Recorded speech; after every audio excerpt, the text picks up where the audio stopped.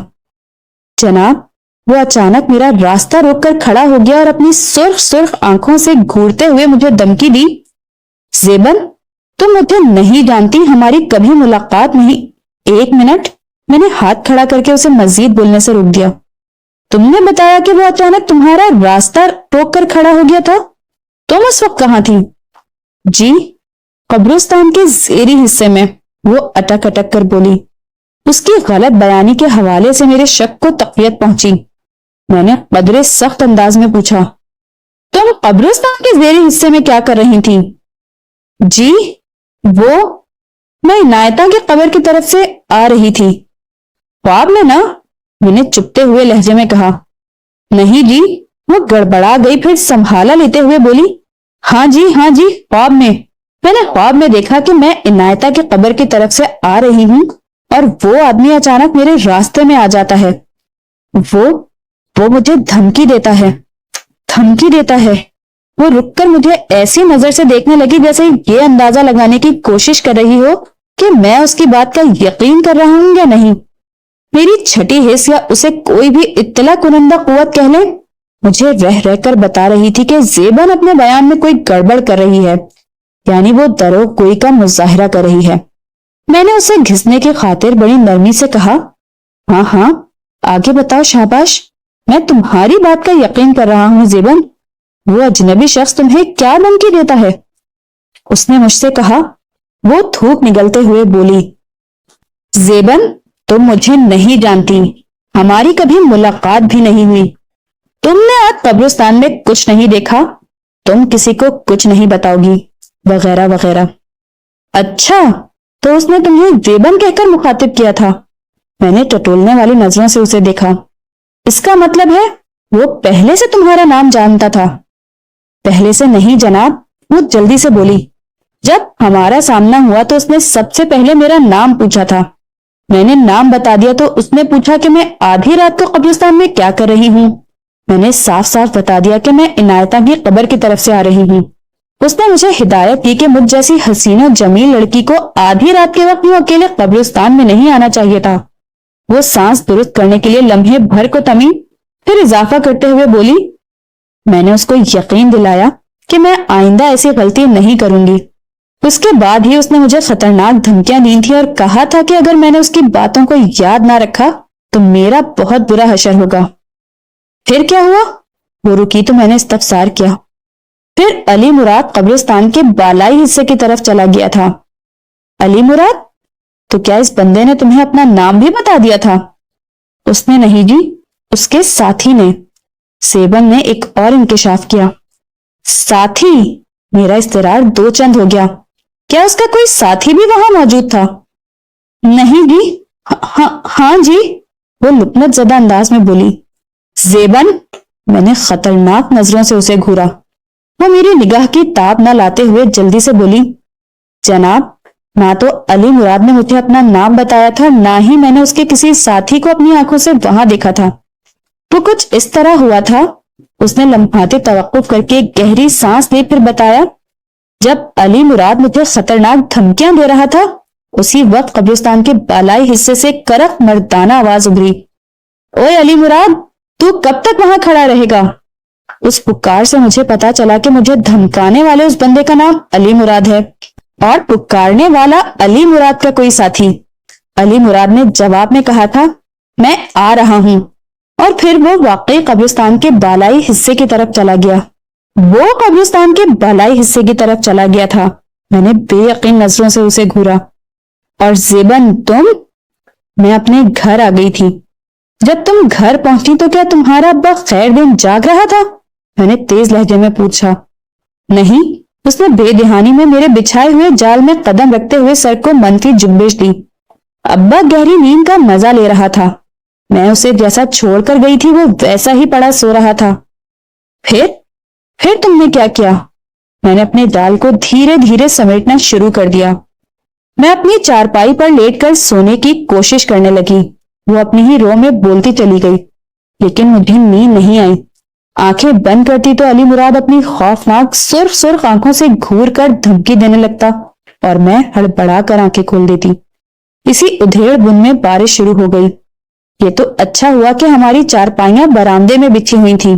وہ تھوڑی دیر کے لیے رکی، اپنی ناہموار سانس کو درست کیا، پھر بات مکمل کرتے ہوئے بولی، ورنہ اگر میری واپسی سے پہلے بارش ہو جاتی تو ابا کی آنکھ کھلنا لازمی بات تھی۔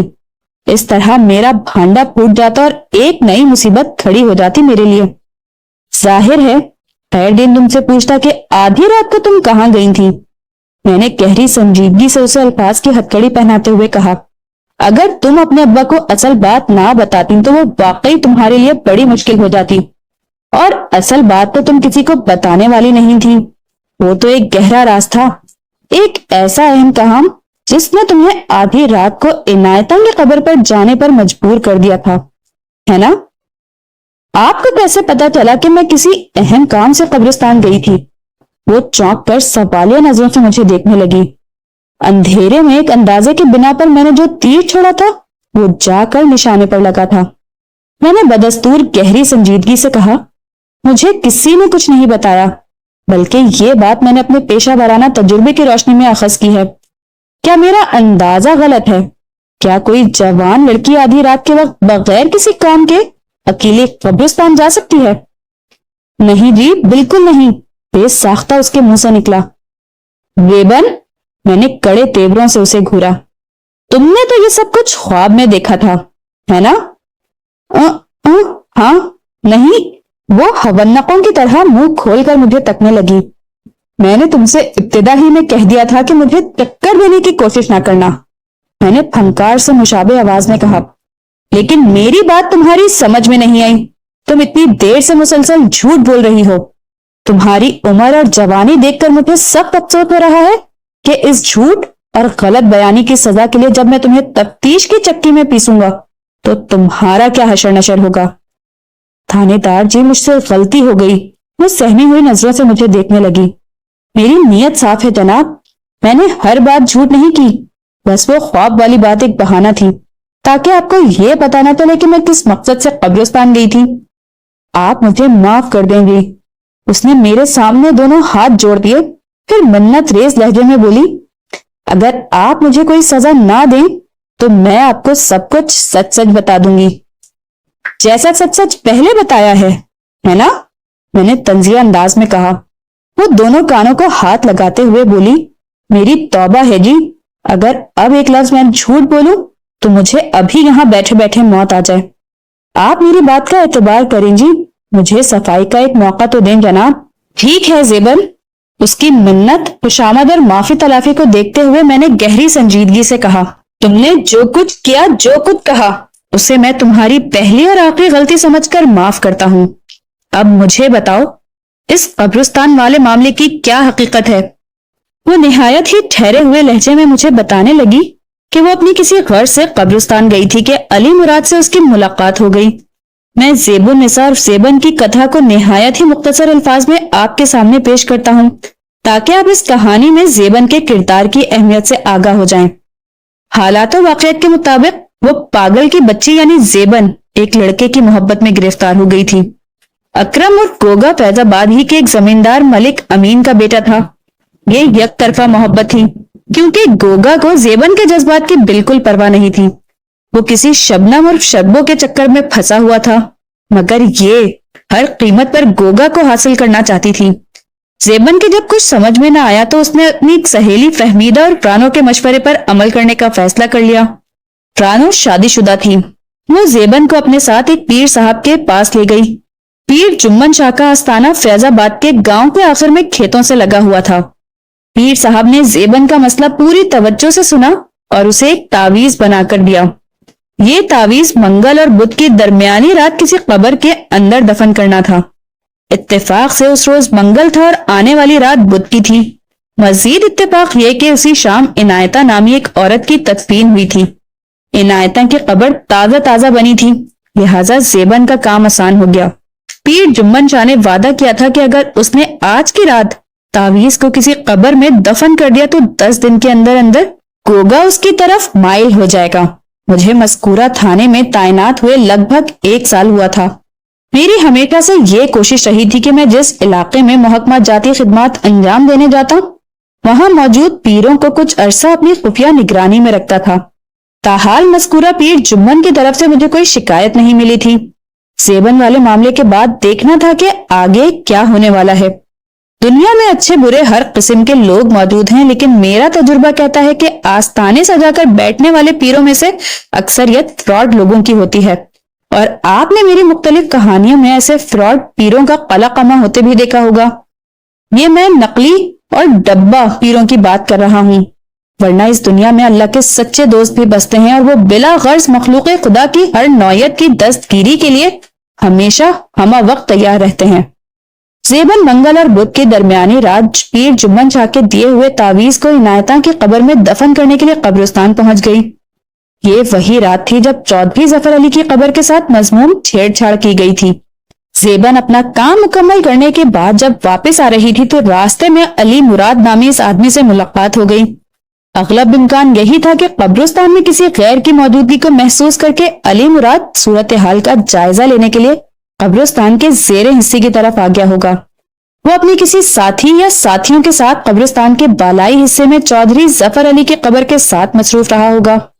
زیبن کو نصیحت و ہدایت وغیرہ کرنے کے بعد وہ اپنے ساتھی کی پکار پر واپس قبرستان کے بالائی حصے کی طرف چلا گیا۔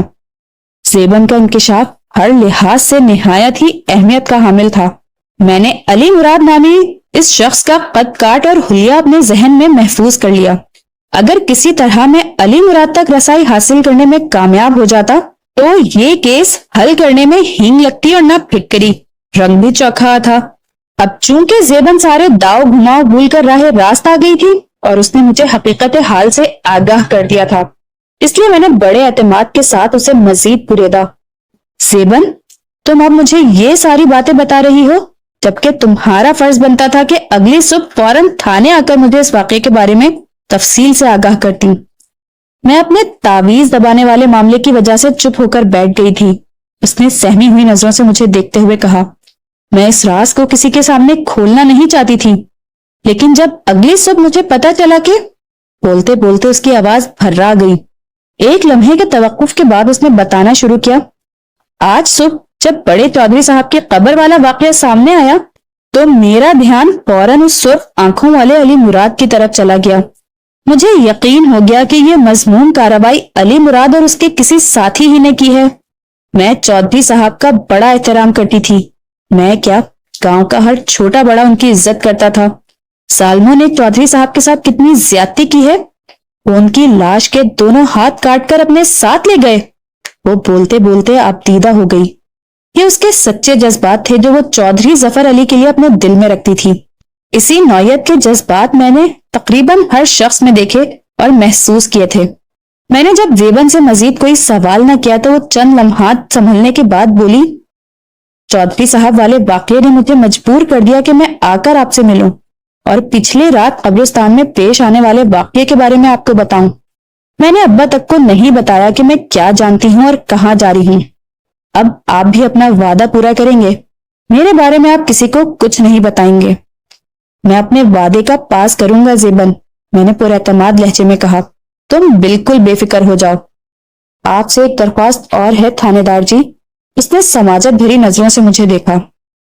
ہاں ہاں کہو، میں اس کی طرف متوجہ ہو گیا۔ اس نے کہا، میری یہ خواہش ہے کہ آپ جلد از جلد مجرموں کو گرفتار کر کے عبرتناک سزا دلوائیں جنہوں نے چودھری صاحب کے ساتھ یہ بھیانک مذاق کیا ہے۔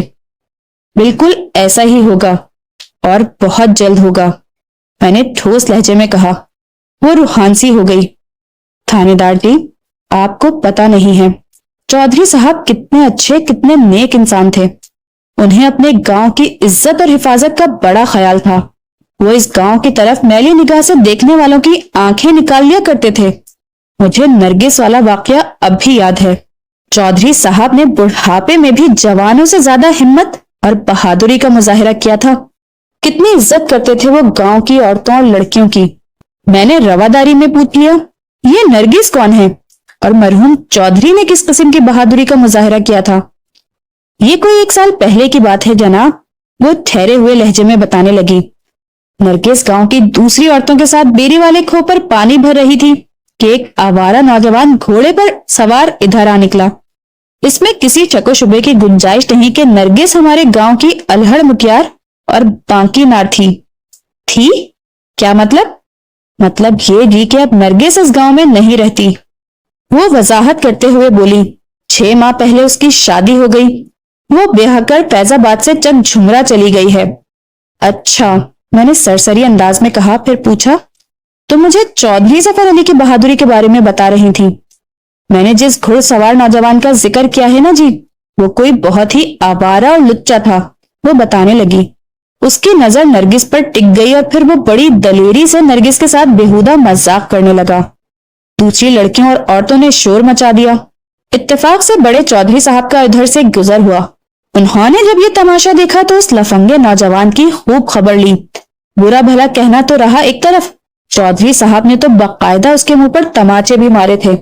وہ ایسا خوف زدہ ہوا کہ پھر اس کو دم دبا کر بھاگنے ہی میں اپنی عافیت نظر آئی۔ دیکھا آپ نے تھانے دار جی، وہ لمحے بھر کے لیے سانس ہموار کرنے کو متوقف ہوئی، پھر اضافہ کرتے ہوئے بولی، چودھری صاحب کو اپنے گاؤں اور یہاں کی عورتوں کی عزت کا کتنا خیال تھا۔ سیبر نے نرگس کے حوالے سے جو کہانی سنائی تھی اس میں میرے لیے 2 چیزیں بہت اہم تھیں۔ نمبر 1، چودھری ظفر علی نے تیش کے عالم میں کسی آوارہ نوجوان کی پٹائی کر دی تھی۔ وجہ اس بدمزگی کی کوئی بھی رہی ہو، لیکن یہ طے تھا کہ اس واقعے نے مذکورہ نوجوان کے دل و دماغ کو چودھری کے لیے نفرت اور غصے سے بھر دیا ہوگا۔ نمبر 2، یہ افسوسناک واقعہ بیری والے کھو پر پیش آیا تھا۔ اس کیس کی کڑیاں خود بخود جڑ کر ایک زنجیر کی شکل اختیار کرتی چلی جا رہی تھیں۔ چودھری ظفر علی کی قبر اور نام نہاد لاش کے ساتھ گزشتہ رات جو شرمناک واقعہ پیش آیا تھا، اس کی حقیقت کی تہ میں اترنے کے لیے مجھے 2 سیڑھیوں کی ضرورت تھی۔ سیڑھی نمبر 1، مجھے کسی ایسے شخص کی تلاش تھی جو چودھری کے ہاتھوں جسے ماضی میں کوئی نقصان پہنچا ہو اور اس بنا پر چودھری سے نفرت کرنے لگا ہو۔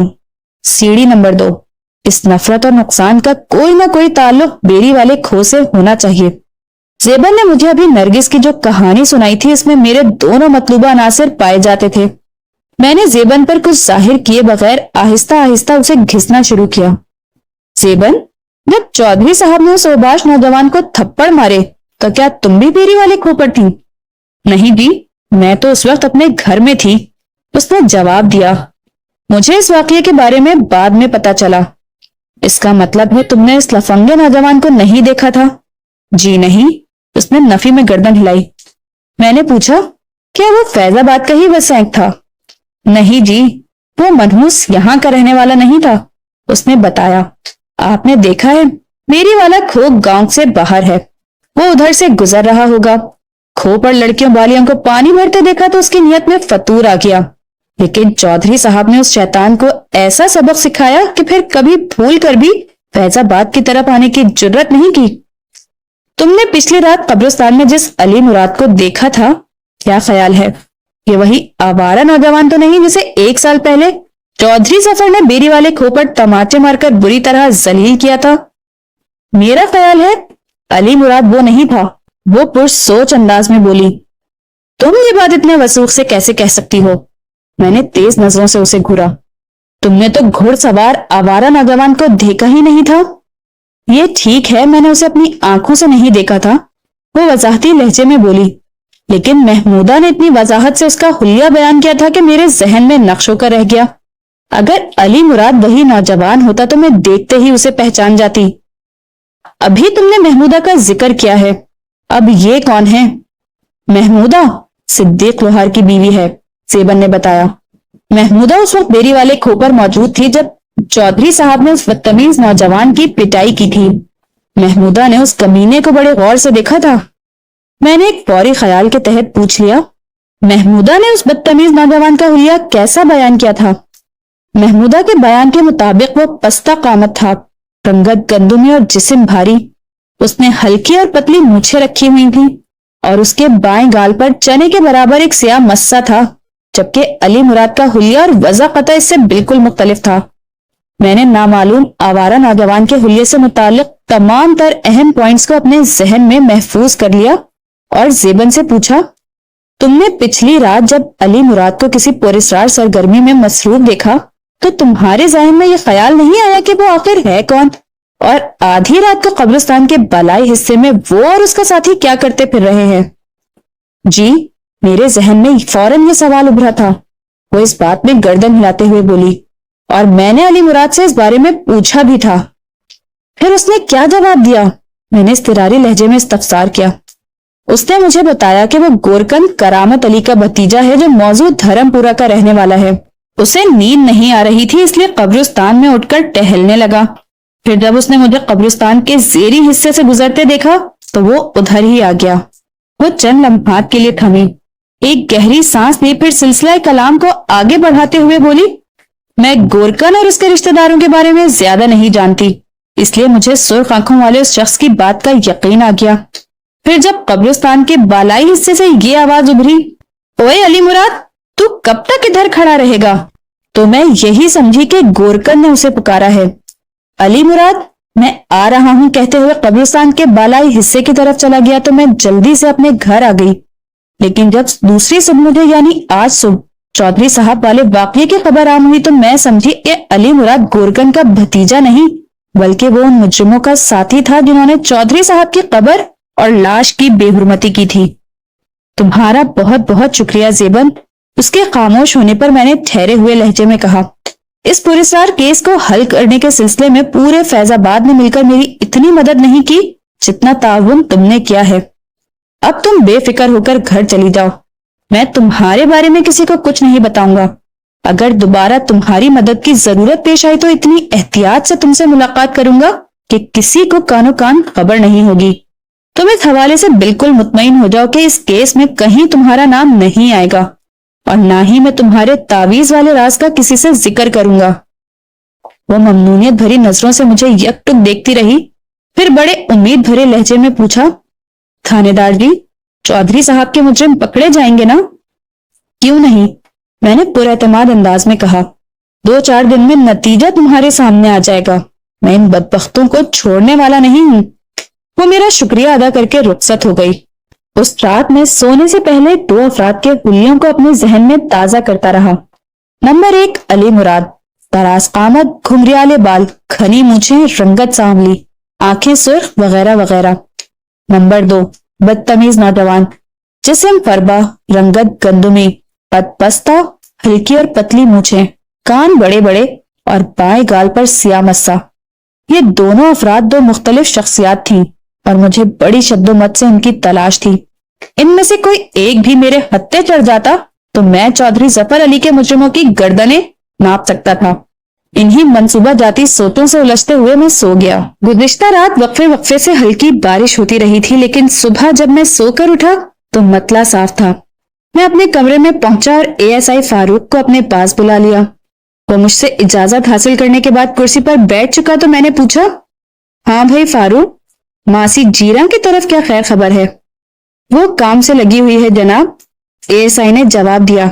آج دوپہر تک کسی خبر کی امید کی جا سکتی ہے۔ ابھی تک تو صرف یہی پتا چل سکا ہے کہ گزشتہ روز کوئی بندہ گاؤں سے باہر تھا۔ کون؟ میں نے سوالیہ نظروں سے ASI کو دیکھا۔ گوگا، اس نے بتایا، ملک امین کا لڑکا اکرم عرف گوگا۔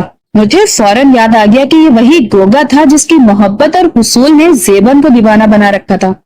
وہ گوگا کو اپنی طرف مائل کرنے کے لیے ہر حد کو پھلانگ گئی تھی، حتیٰ کہ وہ پیر جمن شاہ کا دیا ہوا تعویذ قبر میں دبانے کے غرض سے آدھی رات کو اکیلی قبرستان پہنچ گئی تھی۔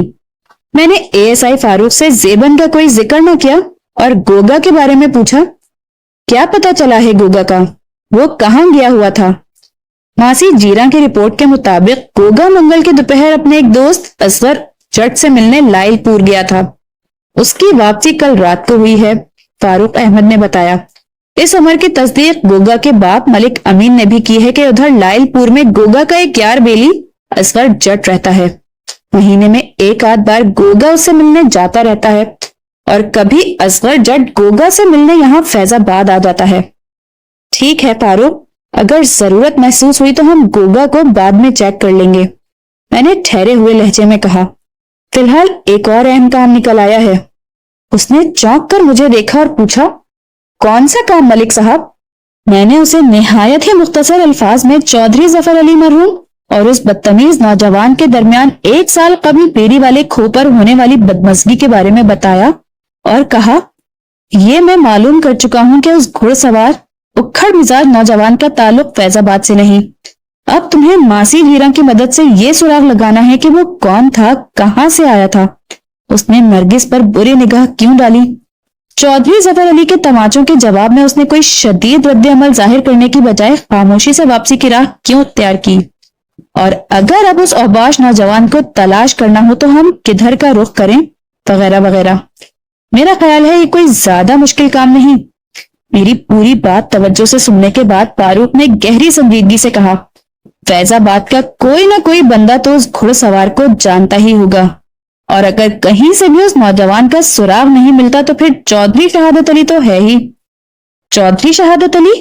میں نے الجھن زدہ نظروں سے فاروق کو دیکھا۔ وہ وضاحت کرتے ہوئے بولا، اگر چودھری ظفر علی اس بندے کو جانتا ہوگا تو اس نے گھر آ کر شہادت علی سے اس کا ذکر ضرور کیا ہوگا۔ نرگس والا معاملہ کوئی چھوٹا موٹا واقعہ نہیں تھا۔ جب گاؤں کے بیشتر افراد اس سے واقف ہیں تو چودھری شہادت علی کیوں نہیں؟ تمہارا پوائنٹ جاندار ہے فاروق، میں نے ستائشی نظروں سے اس کی طرف دیکھا۔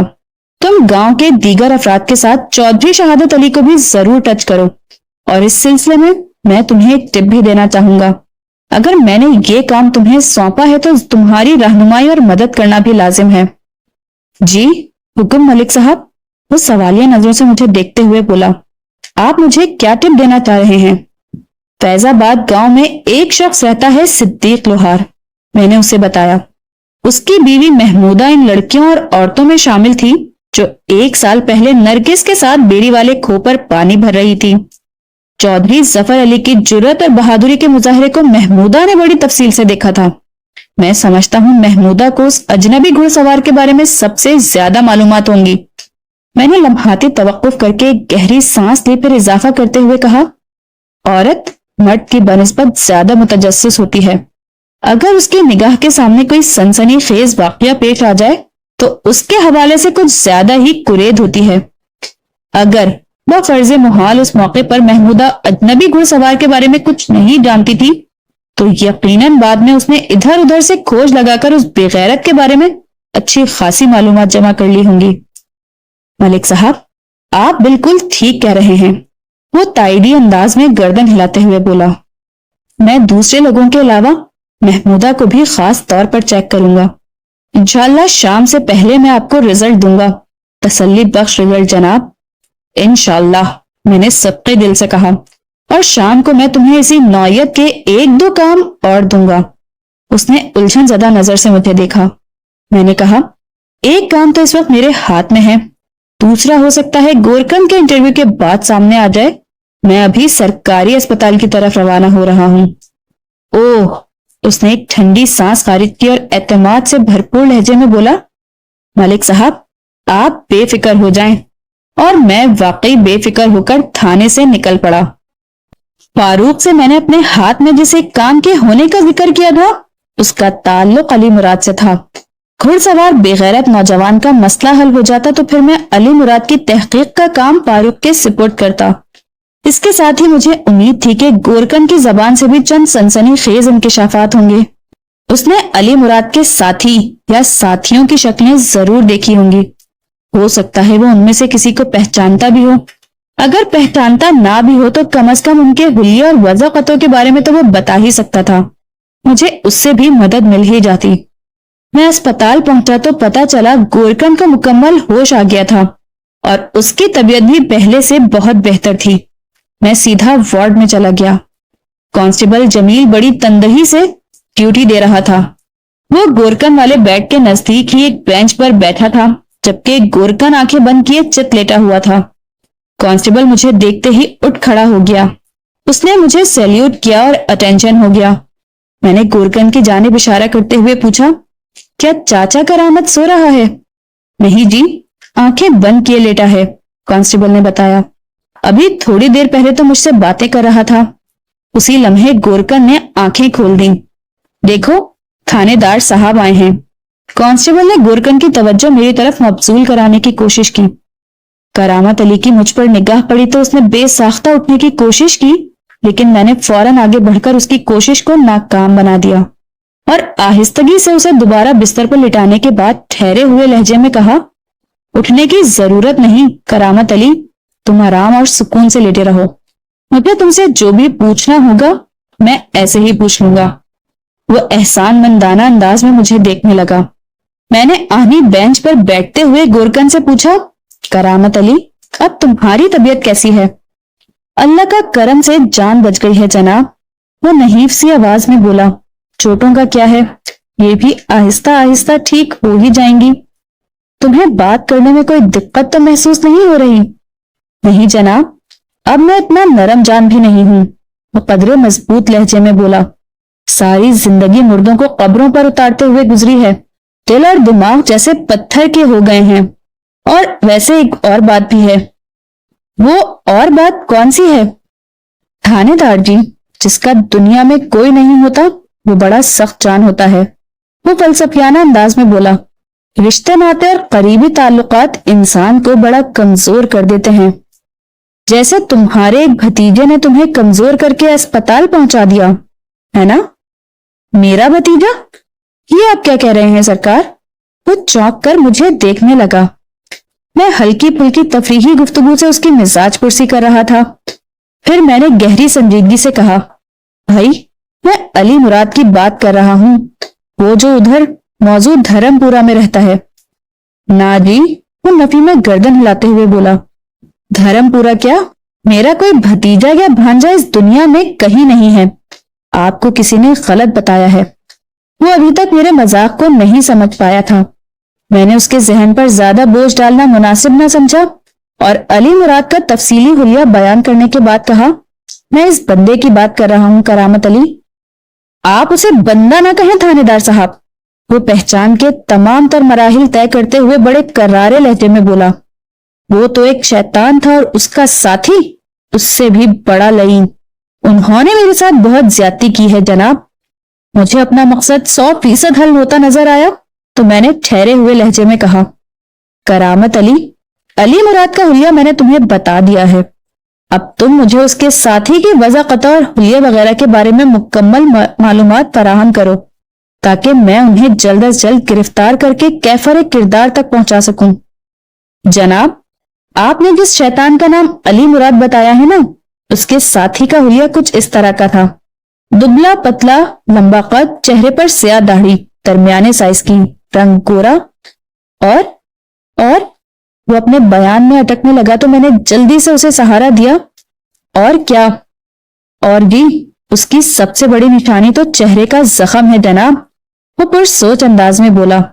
اس کے چہرے کے دائیں جانب بھاؤں سے گال تک ایک لمبے کٹ کا نشان ہے، جیسے کسی نے چھری سے اس پر وار کیا ہو۔ اس کی آنکھ تو بچ گئی ہو، لیکن چہرے پر ایک لمبا نشان ہمیشہ ہمیشہ کے لیے باقی رہ گیا ہو۔ وہ مجھے شکل سے کوئی جرائم پیشہ شخص لگتا تھا۔ اس نے اپنی بات کے اختتام پر ایک جھرجھری لی اور سہمی ہوئی نظروں سے مجھے دیکھنے لگا۔ میں نے کہا، کرامت علی، تم نے جتنی تفصیل سے علی مراد کے ساتھی کا حلیہ بیان کیا ہے، اس سے مجھے ان لوگوں کی گرفتاری میں بڑی مدد ملے گی۔ کیا تم یہ بتا سکتے ہو کہ ان دونوں بدماشوں کا تعلق فیض آباد سے تھا؟ مجھے 100% یقین تھا کہ اس سوال کا جواب وہ نفی میں ہی دے گا، لیکن اسے آپ الفاظی کارروائی سمجھ لیں یا زبانی خانہ پوری کا نام دے لیں، کرامت علی نے میری توقع کے عین مطابق جواب دیا، جناب اگر ان دونوں شیطانوں کا تعلق فیض آباد سے ہوتا یا میں انہیں جانتا ہوتا تو پھر آپ کو ان کا حلیہ نہیں بلکہ ان کا نام اور شجرہ نسب بتا رہا ہوتا۔ بہرحال تمہیں پریشان ہونے کی ضرورت نہیں، میں نے تسلی بھرے لہجے میں کہا، ان بدبختوں سے میں خود ہی نمٹ لوں گا۔ آپ تو ان سے جیسے جی چاہے نمٹتے رہیں سرکار، لیکن میری ایک الجھن ضرور دور کر دیں۔ وہ متاملانہ نظروں سے مجھے دیکھنے لگا۔ میں نے پوچھا، کیسی الجھن کرامت علی؟ آخر ان لوگوں کو مجھ سے کیا دشمنی تھی؟ وہ نیم احتجاجی انداز میں مستفسر ہوا۔ انہوں نے میرے ساتھ ایسا سلوک کیوں کیا؟ کیا تمہیں اس بارے میں کچھ پتا نہیں ہے؟ میں نے کرامت علی سے پوچھا، پھر سوالیہ نظر سے قریب کھڑے کانسٹیبل کی طرف دیکھا۔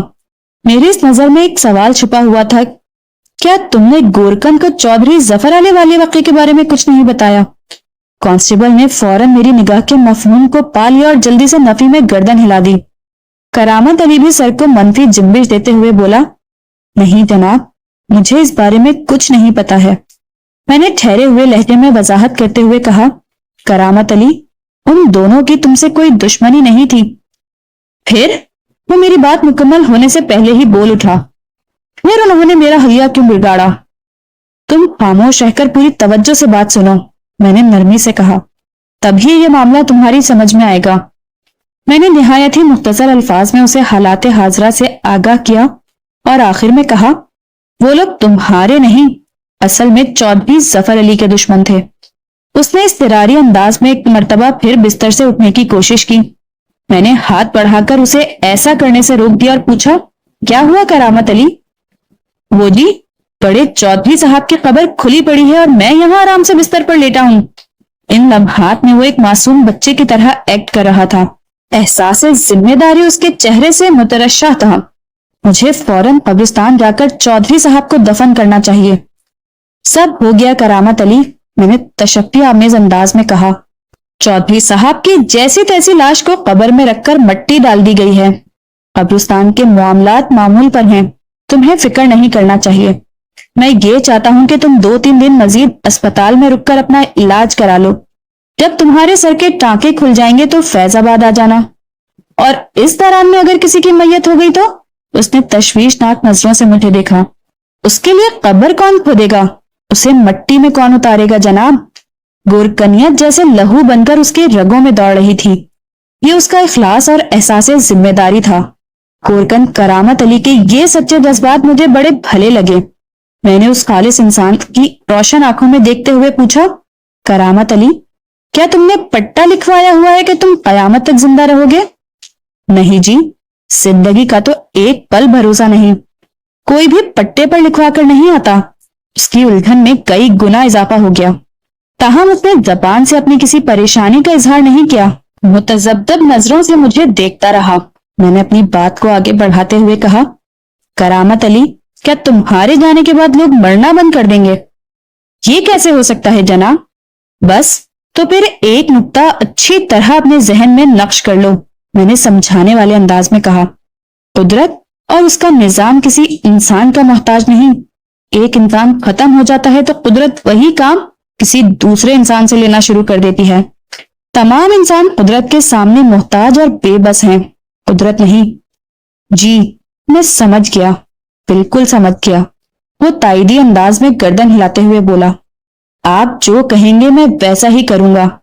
تمہیں فی الحال مکمل آرام کی ضرورت ہے، کم از کم اس وقت تک جب تک تمہارے سر کے زخموں کے ٹانکے نہیں کھل جاتے۔ وہاں قبرستان میں کوئی تمہاری دیکھ بھال کرنے والا نہیں ہے۔ اسپتال سے ٹھیک ٹھاک ہو کر جاؤ تو اچھی بات ہے، اور بفرض محال۔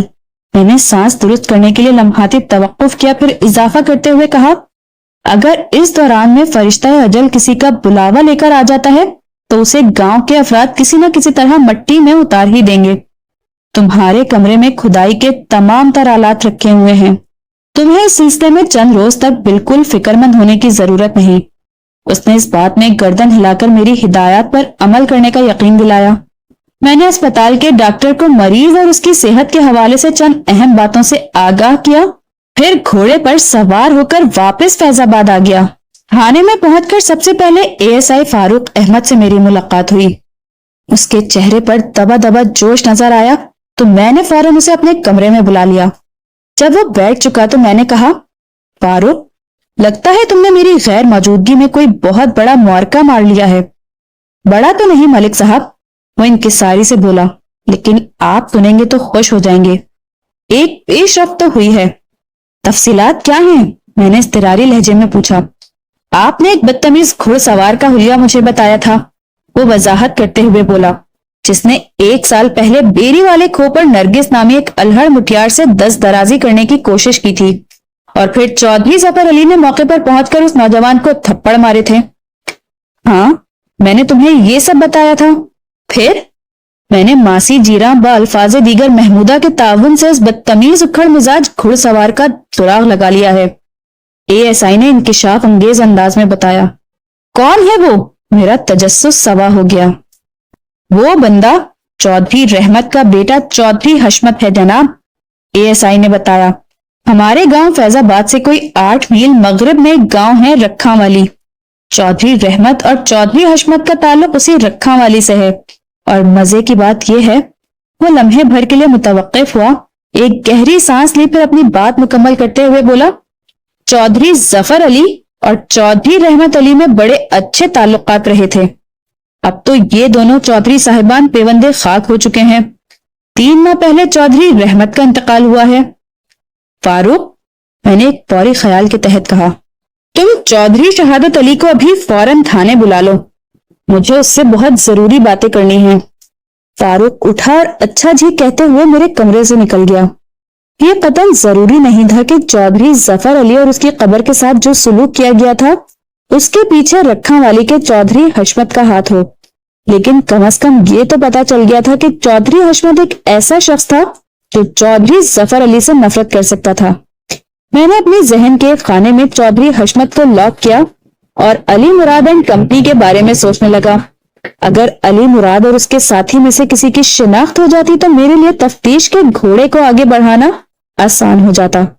یہ بات تو 100% طے تھی کہ منگل اور بدھ کی درمیانی شب قبرستان میں اور بیری والے کھو پر چودھری ظفر علی مرحوم کے ساتھ جو کارروائی کی گئی تھی اس کے ذمہ دار یہی دونوں افراد تھے۔ ان کا ذاتی منصوبہ تھا یا کسی تیسرے شخص کے اما پر انہوں نے وہ کام انجام دیا تھا، اس بات کا فیصلہ اسی وقت کیا جا سکتا تھا جب وہ دونوں یا ان میں سے کوئی ایک میرے ہتھے چڑھ جاتا۔ تھوڑی دیر کے بعد فاروق واپس آیا اور اس نے آ کر مجھے بتایا، ملک صاحب، میں نے ایک کانسٹیبل کو چودھری کی حویلی کی جانب روانہ کر دیا ہے اور کہا ہے کہ ملک صاحب نے چودھری شہادت علی کو فوراً تھانے بلایا ہے۔ چودھری ظفر علی کے حوالے سے کسی نہایت ہی اہم معاملے پر بات کرنا ہے۔ میرا خیال ہے 20-25 منٹ میں چودھری آپ کے سامنے ہوگا۔ ٹھیک ہے، ہم ان 25 منٹ میں ایک اور ضروری کام نپٹا لیتے ہیں، میں نے گہری سنجیدگی سے کہا۔ تم اپنے فنکار حوالدار کو بلا لاؤ اور اس سے کہنا کہ کاغذ پینسل وغیرہ سب لیتا ہے۔ ASI نے سوالیہ نظروں سے مجھے دیکھا۔ اس کے چہرے کے تاثرات سے اندازہ ہوتا تھا کہ وہ حوالدار کے بلاوے کا مقصد نہیں سمجھا، تاہم اس نے کوئی سوال نہیں کیا اور کمرے سے نکل گیا۔ ہمارے تھانے کے حوالدار سرمد علی کی خوبی یہ بھی تھی کہ اسے آرٹ سے گہرا لگاؤ تھا، خصوصاً وہ فری ہینڈ اسکیچ بنانے کا ماہر تھا۔ میں نے اس کی پینسل اسکیچنگ کے کئی شاہکار دیکھے تھے، میری رائے میں وہ ایک آرٹسٹ تھا۔ میں نے اس سے علی مراد اور اس کے ساتھی کا خاکہ بنوانے کے بارے میں سوچا۔ یہ خیال ابھی تھوڑی دیر پہلے ہی میرے ذہن میں آیا تھا۔ سرمد فاروق کی معیت میں میرے پاس پہنچا تو میں نے نہایت ہی مختصر مگر جامع الفاظ میں اسے اپنے مقصد سے آگاہ کیا، پھر کہا، میں تمہیں ان دونوں افراد کے چہروں کی تفصیل لکھوا دیتا ہوں، تم اپنی فنکارانہ صلاحیتوں کو بروئے کار لا کر ان کے کلوز اپ اسکیچ تیار کرو۔ 19-20 کا فرق چلے گا، میں کوشش کروں گا ملک صاحب کہ 19-20 کا فرق ہی نہ آئے۔ وہ بڑے اعتماد سے بولا، آپ بس مجھے تفصیلات سے آگاہ کر دیں۔ میں نے بتانا شروع کیا۔ بندہ نمبر 1، تراز قد، کھنگریالے بال، رنگ سانولا، گھنی مونچھیں، آنکھیں سرخ وحشت ٹپکاتی ہوئی۔ لمحے بھر کو توقف کر کے میں نے ایک گہری سانس لی، پھر اضافہ کرتے ہوئے کہا، بندہ نمبر 2، گورا چٹا دبلا پتلا، تراز قامت، چہرے پر درمیانے سائز کی داڑھی، چہرے پر زخم کا نشان، ذرا اس زخم کے نشان کی تفصیل بھی بتا دیں۔ سرمد نے لقمہ دیا۔ وہ چھری یا کسی تیز دھار آلے کے کٹ کا نشان ہے، میں نے ٹھہرے ہوئے لہجے میں بتایا۔ یہ نشان لمبائی کے رخ چہرے کی دائیں طرف بھاؤں سے لے کر گال تک چلا گیا ہے۔ ٹھیک ہے جناب، یہ تو ہو گیا۔ وہ نگاہ اٹھا کر میری طرف دیکھتے ہوئے بولا، ان نشانیوں سے کام چل جائے گا یا کچھ اور؟ یہ بہت ہے جناب، وہ جلدی سے بولا، میں ان اشاروں کی مدد سے بڑا ٹھیک ٹھاک کام چلا لوں گا۔ ٹھیک ہے، پھر تم جاؤ اور تھانے کے کسی پرسکون گوشے میں بیٹھ کر کام میں جٹ جاؤ، میں نے زیر لب مسکراتے ہوئے کہا۔ کام ایسا ہونا چاہیے کہ ان خبیثوں کے خاکے بولنے لگیں۔ آپ فکر ہی نہ کریں ملک صاحب، وہ بڑے فخر سے بولا، پہلے میں پینسل کی نوک کی مدد سے ان کے خاکوں کو بولنے پر مجبور کروں گا، اور جب آپ انہیں گرفتار کر کے میرے حوالے کریں گے تو میں ان کی زبان کھلوانے کے لیے کسی اور شے کی نوک آزماؤں گا۔ انشاءاللہ بہت جلد تمہیں یہ موقع ملنے والا ہے، میں نے ٹھوس لہجے میں کہا۔ حوالدار خوش ہو کر میرے کمرے سے رخصت ہو گیا۔ اس کے جانے کے بعد میں اور ASI Farooq Ali Murad and company کے بارے میں گفتگو کرنے لگے۔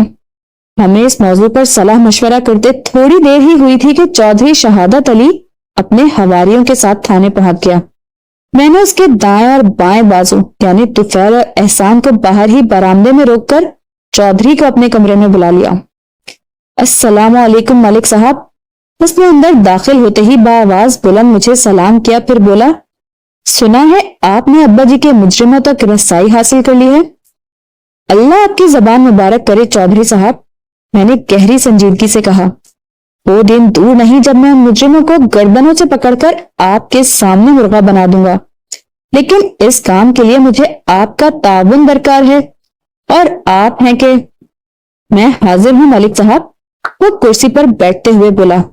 آپ نے بلایا اور میں بھاگا دوڑا چلا آیا۔ میں نے اب تک آپ سے مکمل تعاون کیا ہے، اب بھی جو حکم ہو فرمائیں، میں تیار ہوں۔ اس نے بات کے اختتام پر سوالیہ نظر سے مجھے دیکھا تو میں نے کہا، چودھری صاحب، جیسا کہ میں نے آپ سے پہلے بھی کہا تھا کہ جس بندے نے آپ کے ابا جی کی قبر اور لاش کے ساتھ قابل مذمت سلوک کیا ہے، وہ چودھری صاحب کے لیے اپنے دل اور دماغ میں غصہ اور نفرت رکھتا ہوگا۔ میں نے ایک ایسے ہی دشمن کا سراغ لگایا ہے، بس آپ کو تصدیق کے لیے بلایا ہے۔ وہ بدبخت کون ہے؟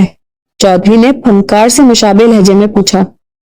قد چھوٹا، گندمی رنگت، جسم بھاری، ہلکی مونچھیں، کان بڑے بڑے اور بائیں گال پر چنے کے دانے کے برابر سیاہ مسا۔ میں نے اس کی آنکھوں میں دیکھتے ہوئے چودھری حشمت علی کا حلیہ دہرایا اور کہا، کوئی 1 سال پہلے آپ کے ابا جی نے بیری والے کھو پر اس بندے کو تماچے مارے تھے۔ اوہ، تو آپ چودھری حشمت کی بات کر رہے ہیں؟ ہاں، میں نے اس بات میں گردن ہلائی۔ اچھا ہوا آپ پہچان گئے، اب مجھے آپ اس واقعے کے بارے میں تفصیل سے بتائیں۔ واقعہ کیا تھا جناب؟ وہ سرسری انداز میں بولا، لگ بھگ 1 سال پہلے چودھری رحمت کا بیٹا چودھری حشمت گھوڑے پر سوار ہو کر ہمارے گاؤں سے گزر رہا تھا کہ بیری والے کھو پر عورتوں کو پانی بھرتے دیکھ کر رک گیا۔ پھر وہ نرگس نامی ایک دوشیزہ سے چھیڑ چھاڑ کرنے لگا۔ اتفاق سے ابا جی کا ادھر سے گزر ہوا، انہوں نے بدتمیزی کے کھلم کھلا مظاہرہ دیکھا تو ان سے برداشت نہ ہوا۔ انہوں نے موقع پر پہنچ کر نہ صرف یہ کہ چودھری حشمت علی کو برا بھلا کہا، بلکہ اس کے منہ پر 2-4 تھپڑ بھی مار دیے تھے۔ ابا جی نے ہی یہ پورا واقعہ مجھے سنایا تھا، اور میں نے سنا ہے چودھری ظفر علی اور چودھری رحمت میں بڑے اچھے تعلقات تھے۔ میں نے چپتے ہوئے لہجے میں کہا، وہ چودھری حشمت کو سمجھا بجھا کر اور ڈانٹ ڈپٹ کر کر بھی تو رخصت کر سکتے تھے، تماچے مارنے کی آخر ضرورت کیا تھی؟ آپ کو پتہ نہیں ہے ملک صاحب کہ ابا بھی عورت کی عزت کے حوالے سے کتنے حساس اور جذباتی تھے، وہ گہری سنجیدگی سے بولا۔ انہوں نے گھر آ کر جب مجھے یہ واقعہ سنایا تو ساتھ یہ بھی کہا تھا، حشمت تو میرے دوست رحمت کا بیٹا تھا، اگر تم یعنی مجھ سے بھی ایسی نیچ حرکت ہوتی تو ان کے تعاق سے کوئی مجھے بچا نہیں سکتا تھا۔ وہ لمحے بھر کے لیے تھما، ایک گہری سانس خارج کی، پھر اضافہ کرتے ہوئے بولا، اور بعین یہی بات انہوں نے چودھری رحمت سے بھی کہی تھی۔ چودھری رحمت نے ابا جی کے عمل کا برا نہیں منایا، بلکہ الٹا انہوں نے اپنے بیٹے چودھری حشمت کو ہی لان تان کی تھی۔ اور اب چونکہ چودھری رحمت کے انتقال کو 3 ماہ گزر چکے ہیں، کم و بیش 1 ماہ پہلے آپ کے ابا جی بھی اس دنیا سے رخصت ہو گئے۔ میں نے چودھری شہادت علی کی آنکھوں میں دیکھتے ہوئے کہا، چودھری حشمت کے دل میں آپ کے ابا جی کے لیے جو ناپسندیدگی اور نفرت چھپی ہوئی تھی وہ اب رنگ دکھا سکتی ہے۔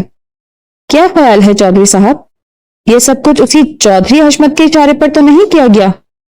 چودھری ظفر علی نے بیری والے کھو پر حشمت کو تھپڑ مارے تھے، اور اب چودھری ظفر علی کے دونوں ہاتھ بھی بیری والے کھو پر ہی کاٹے گئے ہیں۔ یہ تو چودھری حشمت کی کھلی انتقامی کارروائی نظر آتی ہے۔ آپ کی بات میں وزن ہے ملک صاحب، وہ متوجہ نظر سے مجھے دیکھتے ہوئے بولا، لیکن میرا خیال ہے وہ معاملہ بھی تبھی رفع دفع ہو گیا تھا۔ چودھری رحمت بالکل پہلے کی طرح ابا جی سے ملتا رہا تھا۔ کیا چودھری حشمت نے بھی آپ کے گاؤں کے ساتھ مراسم بحال رکھے ہیں؟ نہیں جی، اس نے پھر کبھی ادھر کا رخ نہیں کیا۔ چودھری صاحب، میں نے سنسناتے ہوئے لہجے میں کہا، دلوں میں روشن نفرت کی چنگاریاں اتنی آسانی سے نہیں بجھا کرتی۔ میرا دھیان تو سیدھا سیدھا چودھری حشمت کی طرف جا رہا ہے۔ میں ایک ضروری کام سے نمٹ لوں، پھر رکھا والی پر چڑھائی کا ارادہ ہے۔ ضروری کام؟ اس نے سوالیہ نظر سے مجھے دیکھا۔ تو مشکوک بندوں کی شناخت کا معاملہ ہے، میں نے معنی خیز انداز میں گردن ہلاتے ہوئے کہا۔ گورکن نے ان دونوں کا حلیہ بڑی وضاحت کے ساتھ بتا دیا تھا۔ یہ وہی دونوں افراد ہیں جنہوں نے بڑے چودھری صاحب کی قبر کی بے حرمتی کی تھی۔ آپ نے پہلے مجھے ان کے بارے میں کچھ کیوں نہیں بتایا؟ وہ شاکی لہجے میں بولا۔ اس سے پہلے کہ میں اس کے شکوے کو رفع دفع کرتا، حوالدار سرمد علی کامیابی کا نعرہ لگاتے ہوئے میرے کمرے میں داخل ہوا۔ اس نے اپنے ہاتھ میں پینسل اسکیچ والے 2 صفحات بھی پکڑ رکھے تھے۔ لیجئے ملک صاحب، میں نے اپنا کام مکمل کر دیا۔ میں نے فاتحانہ نظر سے چودھری شہادت علی کی طرف دیکھا اور کہا، آپ 2 بندوں کے خالی خالی ذکر کو چھوڑیں جی، میں آپ کو ان کی تصویریں دکھاتا ہوں۔ چودھری کی سمجھ میں کچھ نہ آیا اور وہ الجھن زدہ نظروں سے مجھے دیکھنے لگا۔ میں نے سرمد علی کے ہاتھ سے مذکورہ اسکیچز لے کر ان کا بغور جائزہ لیا، پھر مطمئن ہونے کے بعد انہیں چودھری کی جانب بڑھاتے ہوئے ٹھوس لہجے میں کہا، جی چودھری صاحب، یہ ہیں آپ کے ابا جی کے مجرم۔ آپ انہیں پہچاننے کی کوشش کریں اور مجھے بتائیں کہ یہ دونوں کہاں ملیں گے۔ چودھری کے چہرے پر الجھن زدہ لکیروں کا ایک جال سا پھیل گیا۔ تاثرات سے یوں لگتا تھا جیسے وہ کچھ یاد کرنے کی کوشش کر رہا ہو، پھر اس کے ہونٹوں میں جنبش پیدا ہوئی اور وہ بولا، اس بندے کو تو میں نے ایک آدھ بار چودھری رحمت کے ساتھ دیکھا تھا۔ اس کا اشارہ علی مراد کے اسکیچ کی طرف تھا، پھر دوسرے اسکیچ پر انگلی رکھتے ہوئے بولا، لیکن یہ داڑھی والا بندہ میرے لیے بالکل اجنبی ہے۔ ٹھہریں، میں اس کے بارے میں طفیل سے پوچھتا ہوں۔ فوری طور پر اس طفیل نامی بندے کو کمرے کے اندر بلا لیا گیا، جو چودھری شہادت علی کا دایاں بازو سمجھا جاتا تھا۔ چودھری نے باریش زخمی چہرے والے شخص کا خاکہ طفیل کو دکھاتے ہوئے پوچھا، ذرا پہچانو تو، یہ بندہ کون ہے؟ یہ تو سیفا ہے چودھری صاحب، وہ بے ساختہ بول اٹھا۔ اس کو پہچاننے کی کیا ضرورت ہے؟ سیفا کون؟ میں نے اضطراری لہجے میں پوچھا۔ جناب، یہ بندہ ٹبہ سلطان کا رہنے والا ہے، طفیل نے بتایا۔ اس کا پورا نام تو سیف اللہ ہے، لیکن سیفا مشہور ہے۔ یہ بڑا کن مجا بدماش اور خطرناک ڈکیت ہے تھانے دار صاحب۔ ٹبہ سلطان موضوع رکھا والی سے جنوب میں 4 میل کے فاصلے پر واقع تھا۔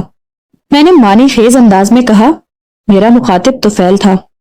اس کن ٹٹے بدماش کو تو میں چٹکی بجاتے دانت ٹٹا بدماش بنا دوں گا۔ تم ذرا اس دوسرے بندے کے بارے میں تو بتاؤ۔ بات ختم کرتے ہی میں نے چودھری شہادت کی جانب اشارہ کیا۔ چودھری نے میرا اشارہ سمجھتے ہوئے دوسرا علی مراد والا اسکیچ طفیل کے سامنے کر دیا۔ اس پر نظر پڑتے ہی طفیل جلدی سے بولا، جناب، یہ تو مراد ہے، میرا مطلب ہے علی مراد، یہ رکھا والی کا رہنے والا ہے۔ حوالدار سرمد علی نے دل کی گہرائیوں اور ذہن کی گہرائیوں کے ساتھ وہ اسکیچ تیار کیے تھے۔ میرا دل خوش ہو گیا۔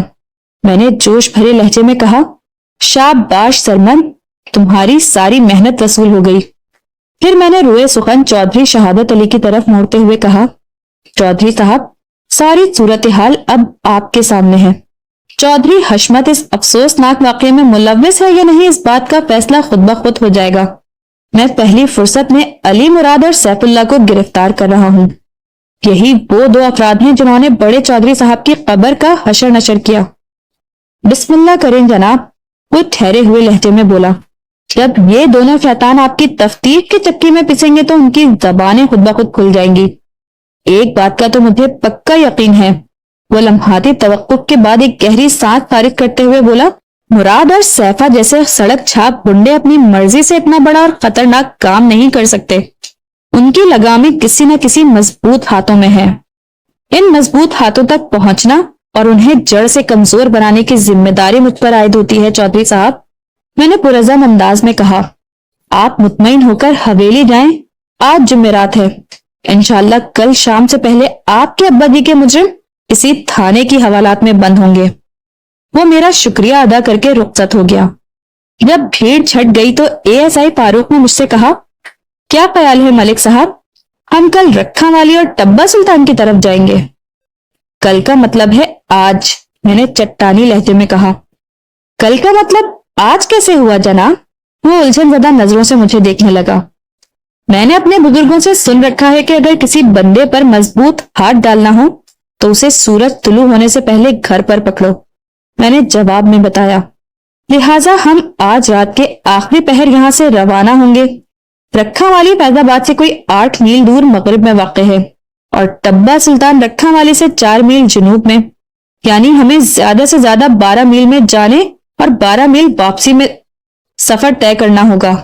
میرے ذہن میں ترتیب پانے والے پروگرام کے مطابق ہم پہلے سیف اللہ پر ہاتھ ڈالیں گے، اس کے بعد واپسی میں علی مراد کی گردن ناپ لیں گے۔ جب ہم ان دونوں خبیثوں کو لے کر تھانے کی جانب سفر شروع کریں گے تو رکھا والی میں سورج طلوع ہو رہا ہوگا۔ میں نے لمحاتے توقف کر کے ایک گہری سانس لی، پھر بات مکمل کرتے ہوئے کہا، اور تم بھی اس مشن میں میرے ہمراہ ہوں گے۔ ہمارے ساتھ صرف 2 کانسٹیبل جائیں گے، ہم چاروں الگ الگ گھوڑوں پر سوار ہوں گے۔ انشاءاللہ کل دوپہر سے پہلے ہم کامیاب تھانے لوٹ آئیں گے۔ اب تم فوراً روانگی کے انتظامات میں لگ جاؤ۔ روانگی کے وقت کوئی کمی محسوس نہیں ہونا چاہیے۔ آپ بالکل بے فکر ہو جائیں ملک صاحب، وہ ٹھوس لہجے میں بولا۔ اس کے لہجے میں موجود اعتماد کو دیکھ کر مجھے بڑی خوشی ہوئی۔ بروز جمعۃ المبارک بوقت سپہر میرے تھانے کے ٹرائل روم سے بلبلانے کی آوازیں آ رہی تھیں۔ حوالدار سرمد علی نے جن 2 افراد کے پینسل اسکیچ بنائے تھے، اس وقت وہ دونوں بندے اس کی تحویل میں تھے اور وہ ان کی زبانیں کھلوانے کے لیے مختلف نسخے آزما رہا تھا۔ مجھے سرمد کے کہے ہوئے الفاظ یاد آ گئے۔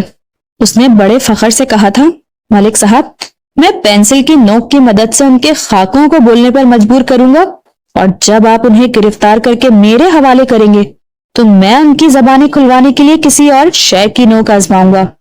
اس وقت وہ دونوں زبان کھلنے کے مراحل سے گزر رہے تھے۔ میں نہیں جانتا تھا کہ ان کی بلبلاہٹ میں کس شے کی نوک کی چبھن شامل ہے۔ مجرم چھوٹا ہو یا بڑا، اس کی ساری بہادری اور اچھل کود اسی وقت تک ہوتی ہے جب تک وہ پولیس کے ہتھے نہیں چڑھ جاتا۔ ماشاءاللہ محکمہ پولیس کے پاس درجن بھر ایسے حیرت انگیز آلات کی کٹ موجود ہے جو پتھر اور لوہے کی زبان کو بھی بولنے پر مجبور کر دیتی ہے۔ 1 گھنٹے کی سرمدی محنت نے ان دونوں سخت جان مجرموں کی جین بلا دی۔ انہوں نے اقرار جرم کر لیا۔ میری توقعات اور حسابات کے عین مطابق سیف اللہ اور سیفا اور علی مراد اور مرادے نے وہ مضمون کارروائی چودھری حشمت کی ایما پر کی تھی۔ اس تمام تر مشن میں فیض آباد کے ایک وسینک نے بھی ان کی بھرپور مدد کی تھی۔ علی مراد تو چودھری حشمت کا خاص آدمی تھا۔ سیف اللہ اور فیض آباد کے وسینک کو چودھری حشمت نے بھاری معاوضے پر اس کام کے لیے خریدا تھا۔ جب فیض آبادی بندے کا نام میرے سامنے آیا تو میں حیرت سے اچھل پڑا۔ آپ سنیں گے تو ہو سکتا ہے انگشتے بدندہ رہ جائیں۔ اس نابکار گندے انڈے کا نام تھا گوگا، ملک امین کا بیٹا اکرم اور گوگا۔ میں نے شام سے بھی پہلے گوگا کو گرفتار کر کے اس کے ہانڈی وال مراد اور سیفا کے پاس حوالات میں پہنچا دیا۔ نامراد گوگا نے فیض آباد سے اپنی غیر موجودگی ظاہر کرنے کے لیے لائل پور میں اپنے کسی دوست اصغر جٹ سے ملنے کا ڈرامہ رچایا۔ چودھری حشمت نے سیف اللہ اور گوگا کو جس معاوضے پر خریدا تھا وہ اس زمانے کے لحاظ سے ایک بھاری رقم تھی، لیکن آج کل کے حساب سے وہ کسی بھی اچھے پرائیویٹ پرائمری اسکول کے بچے کی 1 ماہ کی فیس سے زیادہ نہیں تھی۔ اس افسوسناک کھیل کے مرکزی کردار یعنی چودھری حشمت کی گرفتاری میرے لیے بہت آسان ثابت ہوئی، کیونکہ گرفتاری سے قبل میں علی مراد اور سیف اللہ اور گوگا کی شکل میں اس کے خلاف ٹھوس ثبوت جمع کر چکا تھا۔ ان تینوں کا اقبالی بیان چودھری حشمت کو ٹھیک ٹھاک فٹ کرنے کے لیے کافی تھا۔ اس کینہ پرور شخص نے اپنے دل میں موجود انتقام کی حسرت کو نکالنے کے لیے ایک معزز انسان کی قبر اور لاش کی جس طرح بے حرمتی کروائی تھی وہ سخت سے سخت ترین سزا کا تقاضا کرتی تھی۔ میں نے آپ کی توقع سے کہیں زیادہ عدالت سے سزا دلوا کر چودھری حشمت کو جیل کی سنگلاخ دیواروں کے پیچھے پہنچا دیا۔ یہ کیس اپنے منطقی انجام کو تو پہنچ گیا، لیکن اس کے ایک انتہائی دل شکستہ اور رنجیدہ پہلو کا ذکر کرنا بھی ضروری ہے، اور وہ نازک پہلو ہے زیب النساء اور زیبن۔